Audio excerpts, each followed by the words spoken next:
I'm here with Green Party presidential candidate Jill Stein. Jill, we spent quite a bit of time yesterday. It was one of the best days of my life. Mine too.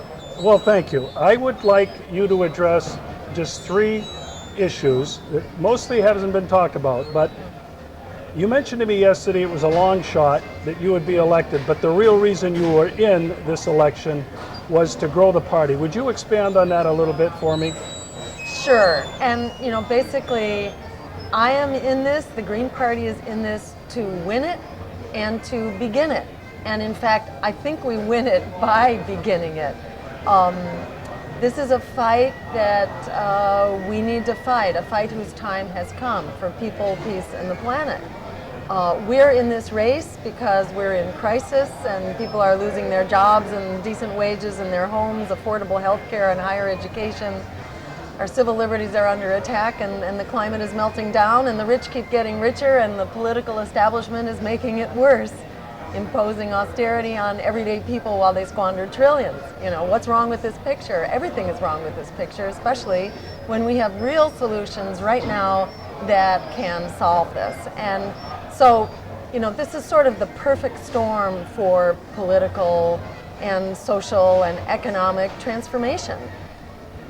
We may or may not get there in a flash, and I think we don't know. In Tahrir Square in Tunisia, when the East Berlin Wall came down, nobody knew, even the day before, that big change was going to happen. In fact, Chris Hedges reports how on the day that the Berlin Wall came down, in fact, people were saying, oh, maybe in 10 years that we'll be able to take our government back. So the point is, we need to stand up. The clock is ticking. We are facing emergencies for people, for the planet, for our economy and our democracy. We need to stand up and do it now. And in this race, we are both in it to win the office and to turn the White House into a greenhouse. We're also in it to win the day by advancing these solutions.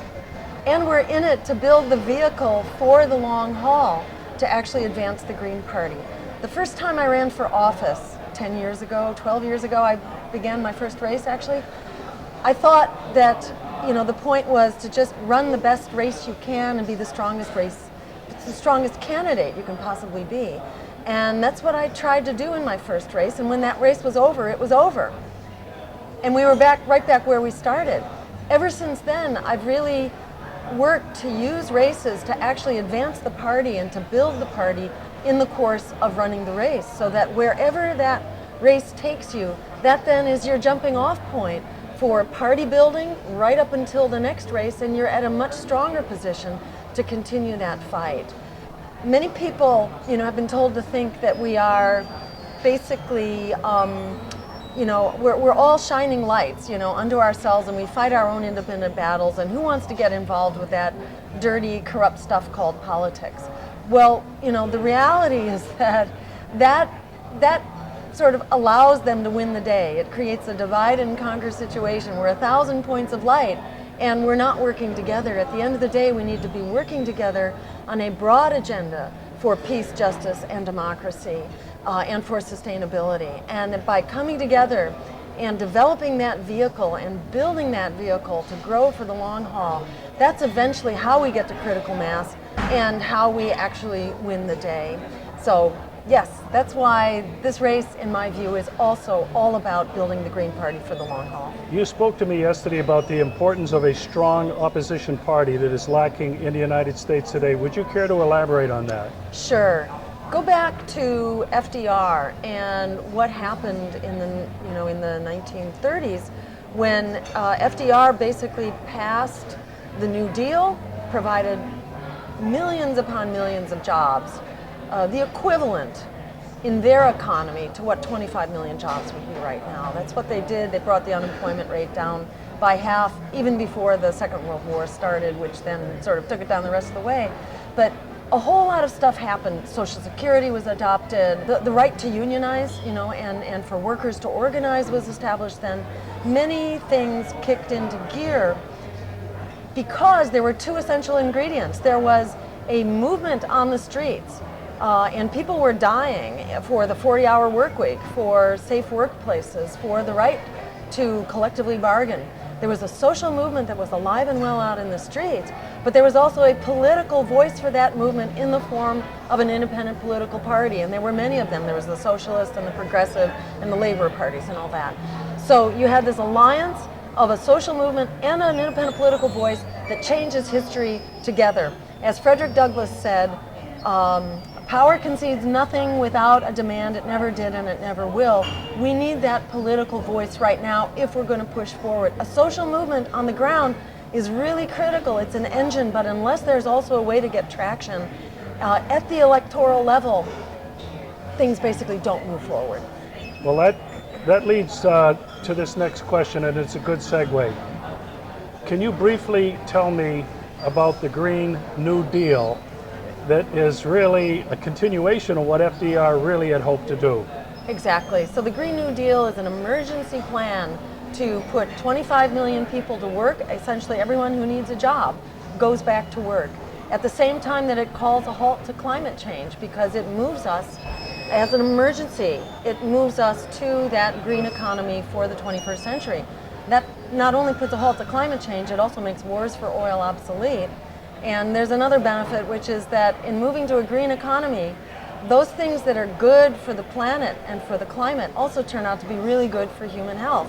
And that includes a local, organic, healthy food system, as well as, and that's a low carbon food system obviously, as well as public transportation that includes recreational transportation, so that activity is built into our lives. You don't have to go buy an expensive membership to a health club.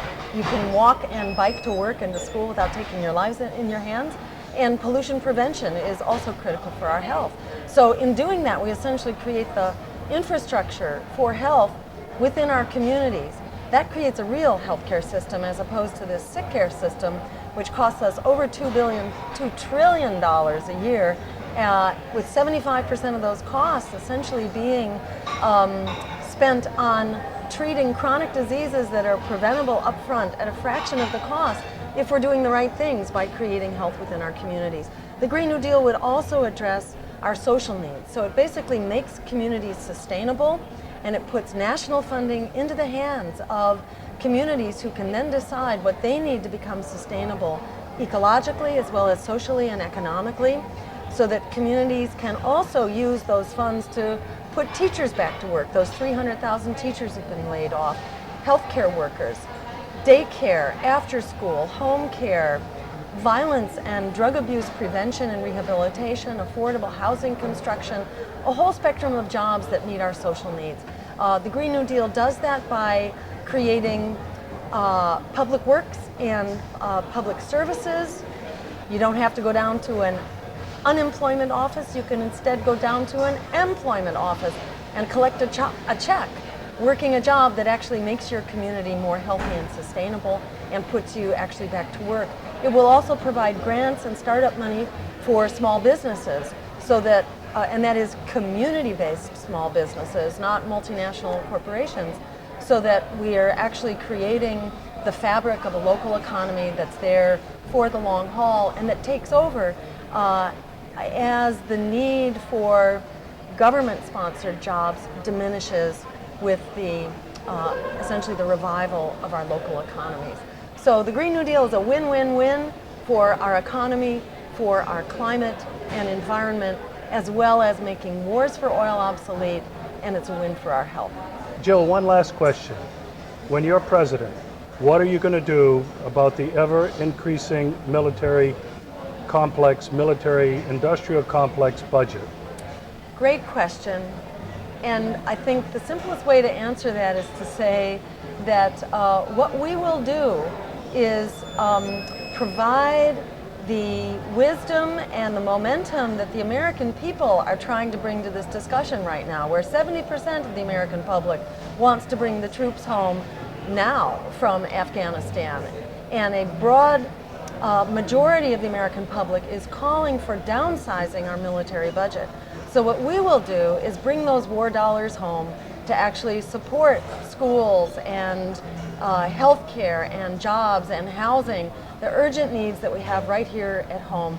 We cannot possibly meet those needs while we are squandering It's $1 trillion every year that is being spent on this massive, bloated military-industrial security complex, which has not made us more secure in the decade that our military budget has basically doubled. So we have a win-win solution here. We can actually become more secure by transitioning our foreign policy from one of essentially brute military force and militarism as our first reflex. Instead, transitioning to a policy where militarism is the absolute last resort, and we have a foreign policy based on human rights and international law, and in which we have a green economy, so that there is no excuse and no justification for conducting these wars for oil, which are embroiling us in extremely expensive and harmful military conflicts around the world. So this too is a win-win solution by implementing the policies that the American people are actually calling for. And that's another critical reason why we are in this race right now, because the American people's desire for peace, desire for jobs, desire for health care as a human right, for free public higher education as another human right, for bailing out the students and the homeowners, not the bankers who got us into this mess, for downsizing the banks and for asking the wealthiest few to start paying their fair share. So please join the team. Go to jillstein.org and sign up to volunteer, and let's turn this breaking point into a tipping point to take back our democracy and the peaceful, just future we deserve.